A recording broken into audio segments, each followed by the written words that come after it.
On Saturday, I went to Geshe Pelge's teaching in Coeur d'Alene, and he had us doing a practice that Venerable Chidren has led us in before, but we haven't done it in a long time. And I was so inspired by it. I thought it would be a good thing to both share here and remind us about it, and also to, hey, sweetie, you want to come up?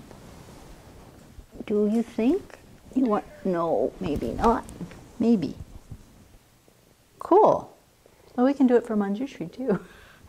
We can do this. It was a really simple Chenrezig practice, but it was the day after the earthquake had happened in what they were calling China, which is actually Tibet. And so it had a special, especially touched Geshe Pelge's heart. So he was very vivid in inviting us to imagine the scene. So really bringing to mind what it would feel like. Anybody that's lived on the West Coast has some familiarity with how an earthquake feels. May only have been a few seconds, but how it feels when the earth is really shaking and keeps shaking, and all of a sudden that thing that you have always trusted isn't behaving properly. It's doing something rather than just holding you up. How it feels to start to feel the building crumble around you. The kind of dust, the sound that comes from that experience. Looking across the room and seeing someone you love, and the next thing you know, there's a beam that's crashed or a whole building that's crashed. You can't even see them. You don't know if they're there. You hear the cries of the people around you. And then the ensuing days of living without water, living without food, not knowing where your family is, wondering how people are going to be taken care of. Our imagination so easily can put us in that scene. And so taking the opportunity and taking the time in our practice to put ourselves in that place so that we very, very vividly experience that particular suffering, and it awakens, of course, it really touches our compassion.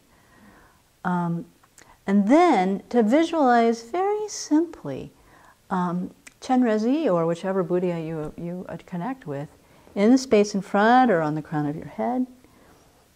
Again, doesn't have to be a very detailed visualization. Just imagining the qualities of infinite compassion, a compassion so great that cares for every living being and wants that suffering, can't bear that suffering to continue, and a wisdom so developed that it has the skill to be able to bring whatever is necessary. So whether you visualize it with all the 11 faces and all the 1,000 arms, or whether it's just a brilliant bright white light, getting a sense of the presence of that Buddha, and then simply reciting the mantra for probably, we went on for 45 minutes, maybe an hour. Om Mani Padme Hum, Mani Padme Hum, Mani Padme Hum, Mani Padme Hum, just imagining the light of Chenrezig and the wisdom and the compassion, the nectar pouring into all of those people, all of those places, making prayers that the negative karma that people are experiencing will purify all their negative karma throughout all time, making prayers that those people who died in the earthquake will have a precious human rebirth, and dedicating all of the merit specifically for the good rebirth of those people who have died, or for the healing and the relief of the people who have suffered.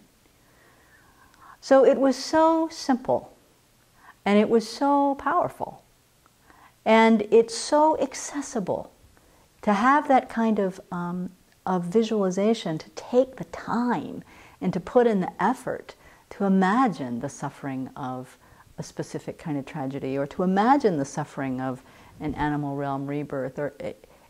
Those are the very things that really shake our complacency about how wonderful our little samsaric life is.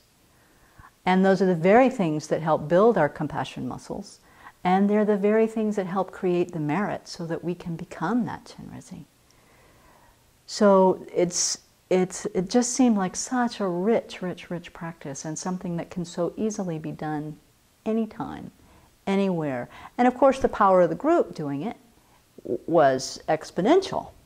And he again explained the analogy that we've all heard, that one straw sweeping the dust off the floor is pretty ineffective, but a broomful bound together, sweeping in one motion, is powerfully effective.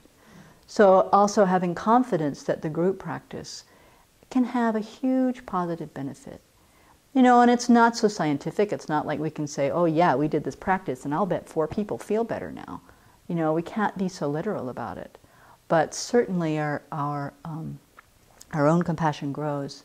We create tremendous positive potential, and in giving that away, we're bringing greater compassion to the world.